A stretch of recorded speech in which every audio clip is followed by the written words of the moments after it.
Hi, I'm Dave Wurzel with PHTV4, and you're watching an episode of Spotlight Issues, exploring topics today. And with us is Janine Kakmar. We're going to be specifically talking about casting your ballot in 2020.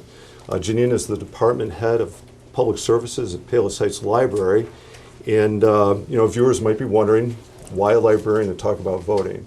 Right. Well, Dave, first of all, thank you for having me on the show. In the past, for many years, the library was a place where people went to register to vote. All the staff, myself included, were registered deputy registrar, voters registrar, so we were trained in getting people registered to vote. It was quite a process back then, up until about a couple of years ago when everything went online. So people still associate, registering to vote with the libraries. We still get a lot of phone calls at the library asking, different voting questions. Where do I vote? When is early voting? That kind of thing. So it's pretty much a lot of part of what we do at the library. That's I guess, exactly what we want to explore today. So you are dealing with questions even now the last few weeks. Yeah, absolutely. Let's do some hypotheticals. I'm imagining these are questions you're hearing. So let's pretend I want to vote. Let's go to the beginning. I want to vote, but I'm not registered. Is it possible to still register at this point? It's too late for early registration, but you still have two options. One, you can do a grace period registration, which means you have until Monday before the election to complete the process. And this means going to the designated early voting site, which in Palos Heights is the rec center. In Palos Heights, and you'll be going. You'll need to bring two forms of identification. One that definitely has your current street address on it. Okay. Option two is you actually register and vote on the same day, and that would be at your designated polling location. Then all the same standards of eligibility would apply. You got to bring two forms of ID, but yeah. Okay, good. How about this? All right. I went through the registration process, but I've registered years ago, or maybe I don't even remember if I'm still registered, or I moved. Is there a way for me to check that I'm registered? Yeah, they actually, the Cook County Clerk's office is the one that runs all the election information, all the voting information. They have a wonderful site on cookcountyclerk.org, I believe it is. We'll have it posted on the information slide. And that site has everything. You can check your status to vote. You can check your voting location. You can check the status of your mail-in ballot if you have one. You can check who's on the ballot. I mean, it's a very, very thorough and very, very easy to navigate website, actually. So yeah, I tried it. It is. It's easy. It feels user-friendly. It's very user-friendly. You will type in your address and your name, and then it'll give you whatever information. Good. Yeah. Okay. How about this? I want to do, or let's do the traditional one. I want to vote, but I'm not sure where to vote or what location. How do I find that out? Right, and that's exactly the page we were talking about. On the cookcountyclerk.org's website, you would go to your voter information page, and it has all that information. You would just enter your address as you were talking about, and it has all that. You'll find out right away. Good. All right, so let's do another option. We're registered now, or we think we're registered. We've talked about how to vote in person, okay?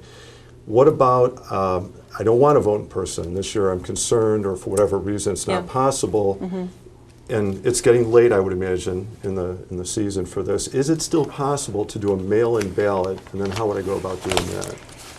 Yes, you can still do a mail-in ballot. It is getting late. But the Postal Service recommends mailing in a request for a ballot 15 days prior to the state's deadline, which for Illinois is October 29th. Okay. That means if you're going to request a mail-in ballot, to play it safe, you should send it in and send in your request by October 14th. Okay. Now, saying these dates, I mean, this sounds very close to the election time. I mean, is my ballot going to get in on time? Yeah, mail-in ballots will be accepted as long as they're postmarked by November 3rd and received by November 17th. Okay. But then that raises another question. If they're postmarked by November 3rd, but that's the actual election day, how does the ballot get counted at that point? Votes continue to be counted several days after the election, actually. Okay.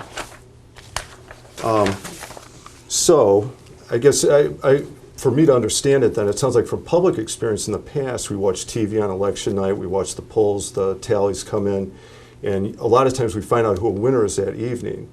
But it sounds like, based on what's going to be happening this year with the potential for the number of mail-in ballots, that we may not know that night.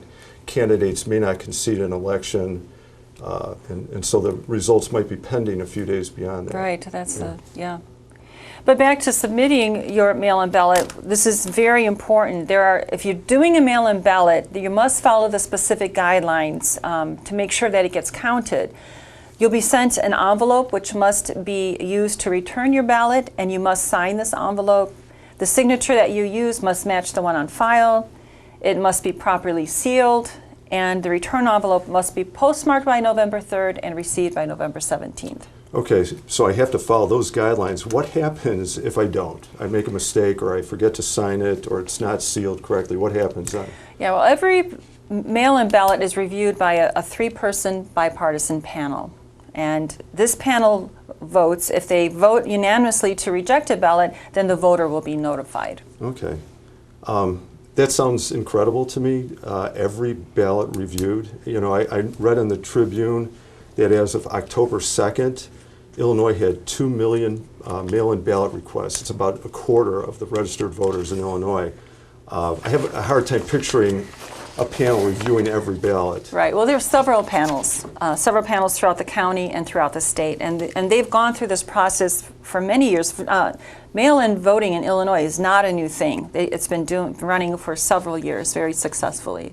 Good, good. All right, let's see. How about, I thought I wanted to do the mail-in ballot, but now I've changed my mind. Yeah, that's a good question. Because if you've received your mail-in ballot at home, and you do want to go decide, I'm going to just go vote in person, you do need to bring that ballot with you to your polling location and hand it to the election official, because you don't want to vote twice. That's a Class 3 felony in Illinois. All right, thank you. That's a good warning. Yeah. How about this? All right, so we've dealt with voting on the day. We've dealt with mail-in voting. What about early voting? When is that? How does that happen? Yeah, early voting has started at the Super Site in Chicago, but for residents of Palos Heights, it begins October 19th at the Palos Heights Rec Center. The hours for early voting at the Rec Center are Monday through Friday, 8:30 to 7, and Saturdays from 9 to 5. But please check with the sites. Just double check before you go out there. We never know. Sometimes things might be closed or whatever might change because of the pandemic. So contact the Rec Center and or the Cook County Clerk's office. But that's where the times are right now. Okay, and if they're going to do that, they should expect to wear a mask, social distance. Oh yeah, that applies everywhere. Yeah. Okay. All right, so we'll take a look at that information on the screen here. The contact information for the Cook County Clerks, the hours at the Palos Heights Rec Center.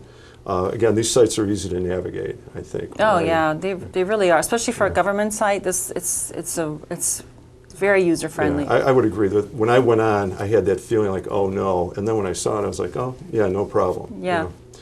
Okay, how about any other thoughts or suggestions to help our, Yeah, I think of the people, there are still people who don't have computers at home, okay? And for those of you who don't have a computer at home, the library is open for, in a limited basis, so that people, if you want to come use our public computers, you can do so. But again, I'm going to restate that the library is open on a limited basis and limited hours.